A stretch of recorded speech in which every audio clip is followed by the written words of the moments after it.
Las momias han sido siempre un gran tema de debate, no solo porque es un fenómeno científico que todavía llama la atención y que todavía sigue siendo tremendo, sino además porque hay muchas historias, se esconde mucho misticismo atrás de esta práctica, ¿no? De la momificación y todas estas historias que conocemos. Así que hoy, para no ser menos, voy a hablar de las momias dentro de la historia del arte. Mi nombre es Eunice, soy pintora y soy tu chismóloga de arte favorita. Te dejo mi Instagram, te dejo mi TikTok y espero que disfrutes de este video. Porque hoy te traigo 3 historias sobre arte y momias. La primera historia es una historia muy interesante, un dato muy interesante que genuinamente es de mis datos favoritos de historia. Yo la verdad es que me he obsesionado mucho con historias de Egipto en general, tanto antiguo como... Esta no es tan antigua, pero sigue siendo lo suficientemente antigua como para seguir hablando de momias. La segunda historia es una historia de amor macabra, que tiene que ver con una momia también, pero tiene, ¿hasta qué punto uno ama? Bueno, lo voy a dejar ahí. Y la tercera historia ya es un poco asquerosa, voy a decir. En algún momento las momias han sido objeto de pintura, han sido objeto comestible. Bueno, vamos a ir con 3 historias que yo creo que son muy interesantes, pero como que de Guatemala a Guatepeor. No, no, mentira, la primera está buenísima, pero las otras son un poco... Ya me dirán ustedes en comentarios qué piensan. Estoy segura que estás familiarizado con el antiguo Egipto y en algún momento te has llegado a obsesionar, porque todos pasamos por eso. Siento que todos pasamos por una etapa de obsesión con Egipto. Amor! Sabawi! Sabawi! ¡Nein! ¡Al-Aqsa al-Amor! ¡Al-Aqsa al-Amor! Bueno, hoy te voy a hablar de los retratos de las momias. Esta es la historia de El Fayum. Primero nos ubicamos un poco en tiempo y espacio. Estamos hablando de Egipto, sí, más no estamos hablando del antiguo Egipto y esto es parte del lore de la historia. Estamos hablando del 1 al 4 antes de Cristo. Y ustedes piensen que Cleopatra, que fue la última faraona de Egipto, se va a suicidar el 33 antes de Cristo. Y para cuando esto sucede ya no estábamos hablando del antiguo Egipto. El periodo antiguo Egipto es larguísimo. Ya para Cleopatra, ya esto no era antiguo Egipto. Ya para Cleopatra, que quizás la imaginamos de esta manera, Cleopatra no se vestía así. Ya el tema de hacer pirámides y todo este lore que tenemos en nuestro imaginario de lo que es el antiguo Egipto, ya no tiene nada que ver con Cleopatra y con el 33 a.C. Así que imagínate, si yo te digo del 1 al 4, ya es mucho tiempo después. O sea que cuando les cuento esto no se imaginen a gente haciendo pirámides, porque estoy hablando de un Egipto que ya era muy romano. La gente ya se vestía muy romana, ya era muy romano. Ya estaba muy hurtado ese Egipto. Entonces, esta historia es interesante porque es justamente lo que sucede cuando 2 culturas se empiezan a mezclar, ¿no? Porque por supuesto que cuando una tierra invade otra, hay una situación de imponer ciertas costumbres y ciertas cuestioncitas.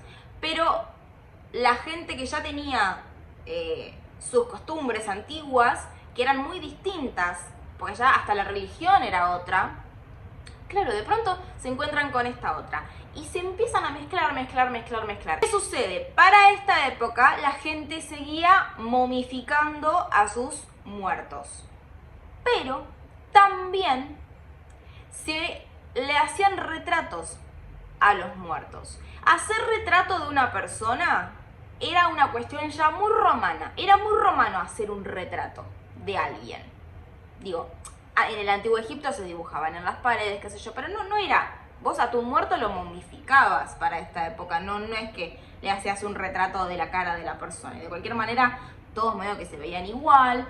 Estamos hablando igual de tiempos como muy, muy alejados, pero para que se den una idea, no tenía nada que ver Egipto con hacer retratos. Esta era una costumbre más bien romana y los romanos no tenían nada que ver con momificar a sus muertos. Esto era más bien de Egipto. Entonces, claro, acá comienza como esta mezcolanza cultural que me parece súper interesante, porque los retratos del Fayum son una serie de retratos que se han encontrado sobre las tumbas de los muertos momificados. O sea, que se momificaban a los muertos, pero aparte se les dejaba un retrato encima para que ese muerto, según la tradición, según la religión egipcia, reencarnase. No solo reencarnase ya no era como enterrarlo con sus objetos como antes, como lo que recordamos del Antiguo Egipto. Enterrarlo con sus objetos, con su gatito embalsamado y algunas cuestiones para que reencarne con sus objetos y sus cosas. No, ahora era más como que reencarne y que reconozca su cuerpo. ¿Y cómo reconoce su cuerpo? Poniéndole un retrato sobre la tumba. Y para que vean que no miento, claro, vean estos retratos y vean este tipo de iconografía, ¿no? Ya no tiene nada que ver este tipo de pintura con lo que creeríamos de Egipto, porque esto es sumamente romano. Ya la forma en la que esta gente se viste, el hecho de hacerle los ojos muy grandes, su ropa, toda esta ornamentación, los peinados. Imagínense que Cleopatra ya se vestía de esta manera. Tenemos un busto de Cleopatra, una moneda de Cleopatra. Esta Cleopatra nunca existió. Esto está en el imaginario colectivo, porque es lo que queremos creer, ¿no? Que ella perteneció al Antiguo Egipto, a lo Nefertiti. Bueno, Nefertiti sí se vestía de esta manera, ¿no? No Cleopatra. Pero bueno, porque ya para esta época estaba muy romana la cuestión egipcia. Entonces, era esta la forma de vestirse, era esta la forma de peinarse y era esta la forma de enterrar a sus muertos, con su respectivo retrato, que hoy conocemos como retratos de El Fayum, porque es donde se han encontrado. Y yo creo que es increíble poder tener el retrato de la persona momificada, tan increíble como tener una persona que conservar el cuerpo de una persona de esa manera después de tanto tiempo. Son todas cuestiones que me parecen increíbles, la verdad. Me parece sorprendente. La segunda historia que tengo para contarles tiene que ver con una momia, pero porque tiene que ver con un cadáver, sería la palabra más cercana. Pero bueno, hay una cuestión de seguir teniendo presente el cuerpo de una persona ya fallecida. Pero les cuento bien la historia porque es un poco romántico también. Yo sé que suena raro. Te voy a contar una historia que tiene que ver con esta pintura. Inés, reina de Portugal. Hay algo muy raro y muy curioso en esta pintura que estaba sucediendo en la vida real también, que no tiene que ver con obra de arte, que tiene que ver con que se retrató algo que estaba sucediendo que era raro, que olía raro. Esta es una pintura prerrafaelista y claramente nos damos cuenta porque es una pintura bonita que nos va a contar todo desde un lugar bonito, estético. Siempre hay muchas pelirrojas, siempre hay como una cuestión de la belleza, ¿no? Que luego se va a rechazar muchísimo porque ¿para qué tan limpia? ¿De qué? ¿Por qué? ¿Cuál es la búsqueda de la belleza tan intensa que tenían esta gente? Bueno, esta historia está contada en el periodo prerrafaelista, pero obviamente es una historia anterior que se cuenta después con esta pintura. Por eso es que esta pintura, ya cuando la vemos, pone en duda lo que todos estamos pensando, que es que esta historia es rarísima. Entonces ya está pintada, como es una pintura posterior, ya está pintada con un ojo crítico, un ojo analítico de a quién se le ocurre. ¿A quién se le ocurre? Al príncipe Pedro en 1340. Pedrito para los amigos, conoce a Inés y se enamora perdidamente de Inés. Inés de Castro era hija de un noble español, que era noble, pero no era de la realeza. Cuestión que, claro, Pedro estaba tan enamorado que no le importaba que Inés fuera rica, pobre, noble, reina, princesa, no me importa, yo la amo, me quiero casar con ella. A lo cual el padre de Pedro, Alfonso, dice, de ninguna manera, hijo. ¿Cómo se te ocurre querer casarte con una mujer que no es de la realeza? Entonces se le ocurre la brillante, fantástica idea de exiliar a Inés, lo cual para esta época exiliar a alguien era peor que te cuelen en la plaza, ¿eh? O sea, era lo peor, el peor castigo era el exilio, para que se den una idea. En este caso no solo era un horror para ella, para su familia, sino que también era un horror porque lo estaba obligando a Pedro a no verla nunca más, a la chica que amaba. A todo esto, Pedro estaba casado. Estaba casado, por supuesto, de un matrimonio arreglado. Estaba casado con una mujer que no amaba. Cuando la esposa de Pedro fallece, Pedro va en busca de Inés y tienen como este romance a escondidas. Y en este romance a escondidas tienen 4 hijos.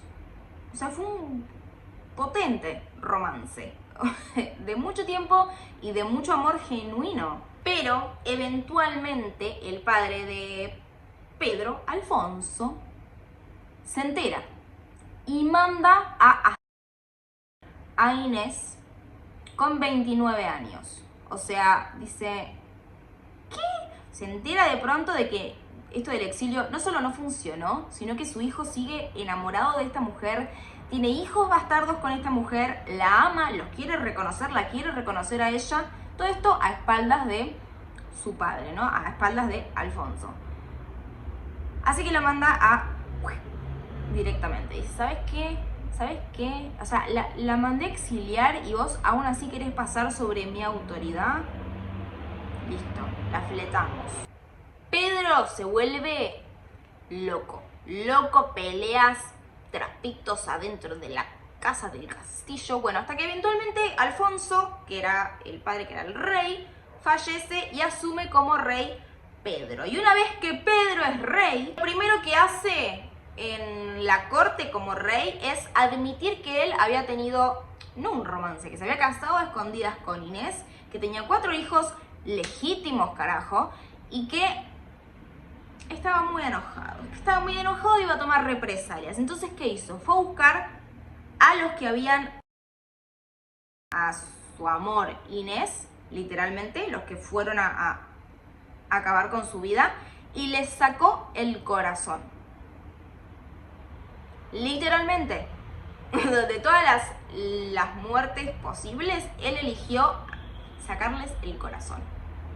Porque es un poco lo que le hicieron a Pedro cuando le arrebataron a Inés de sus manos. Lo cual es muy metafórico. A ver, si nos vamos a... Estos tipos acataron órdenes del rey, no tenían la culpa per se. Pero fue una venganza potente en romántica, de alguna manera. Yo sé que es raro lo que estoy diciendo, pero espero que se me entienda. Pero no frenó ahí. Pedro manda a desenterrar a Inés, que ya llevaba 6 años fallecida.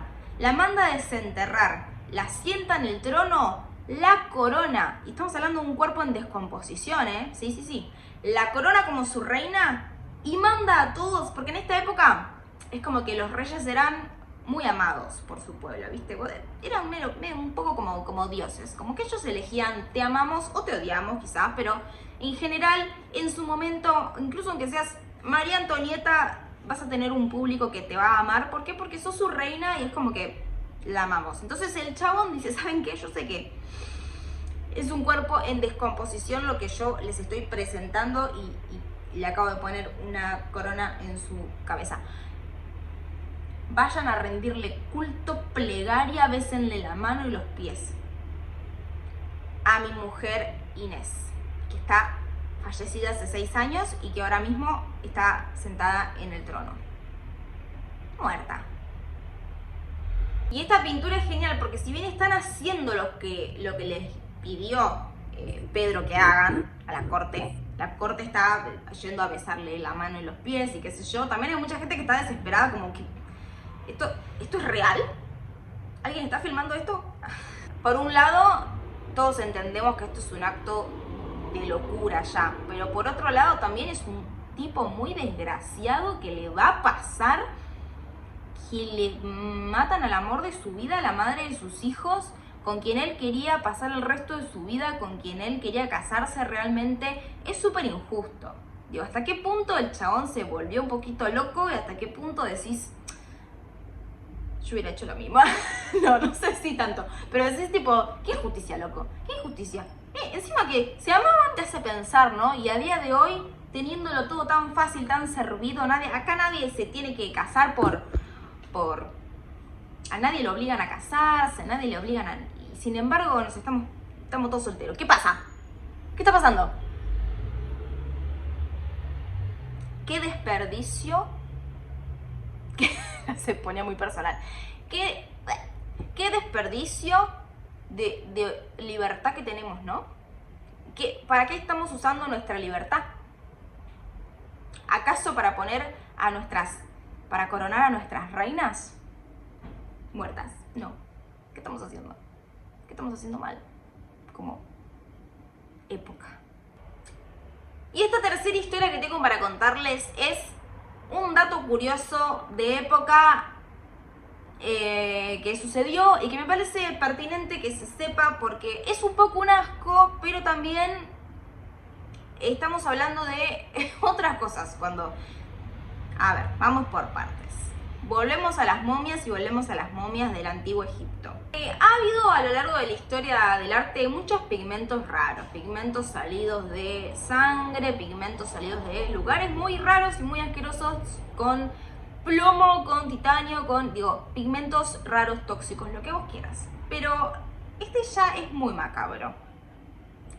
Sí, pigmento marrón momia, ¿no? Del que voy a hablar ahora. Pigmento marrón momia. Este no solo existió, sino que era muy famoso porque era un marrón que estaba re bueno aparentemente y lo han usado muchos pintores muy reconocidos en pinturas muy reconocidas. Es un marrón que está muy presente, no es como una cosa alienada, para nada. Por supuesto que cuando digo marrón momia estoy hablando de que, claro, que machacaban a las momias y de ahí salía este pigmento, ¿no? Decían, de hecho, los pintores, reconocidos pintores, decían que no había mezcla más increíble para los tierras que cómo el hueso se mezclaba con la carne, que generaba un marrón que era como ideal, que era hermoso, perfecto. Por ejemplo, La libertad guiando al pueblo de Eugene Delacroix, que es una de las pinturas, es una pintura muy famosa y es una de las pinturas como más influyentes del romanticismo, que decimos romanticismo, y el primer ejemplo es esta pintura. Bueno, esta pintura fue hecha con marrón momia. De hecho, estas momias las llevaban para Europa y antes la gente de poder, no estoy hablando de la gente de poder que tenía el poder de comprar momias, la gente hacía como unas fiestas alrededor de la momia donde, aparte de beber vino y no, como en cualquier fiesta, estaba la momia ahí en el medio y ellos la abrían cual autopsia y la miraban. Y era como como jugar al Monopoly, ¿viste? Lo mismo. Lo cual, Dios mío, porque no solo es un asco, no solo imagínate el color, no sé, la perversidad, la falta de respeto de abrir una persona fallecida en un contexto de fiesta encima, como ni siquiera que también me parecería mal, pero ni siquiera en un contexto de, ciencia, no, en un contexto de fiesta y de gente poderosa que tiene el dinero suficiente para comprarse una momia, como si estuviéramos hablando de una pintura. Es un asco. Pero la verdad es que si nos lo ponemos a pensar en términos actuales, nada ha cambiado demasiado. La gente de poder sigue haciendo fiestas raras, macabras y muy enfermas. Peores, de hecho. Fiestas mucho peores que abrir una momia. Y mira que abrir una momia ya es horrible, pero cosas muchísimo más enfermas, ya saben de qué estoy hablando. Y hemos llegado al final de este video, espero que te haya parecido interesante. Recordá que me ayudas un montón siguiéndome, dándole like, dejando un comentario. Nos vemos en el próximo video. Chao. Te quiero mucho, buen día. Buenas noches, no sé, la hora que me estés viendo. Chao. Elohim, Santo Dios.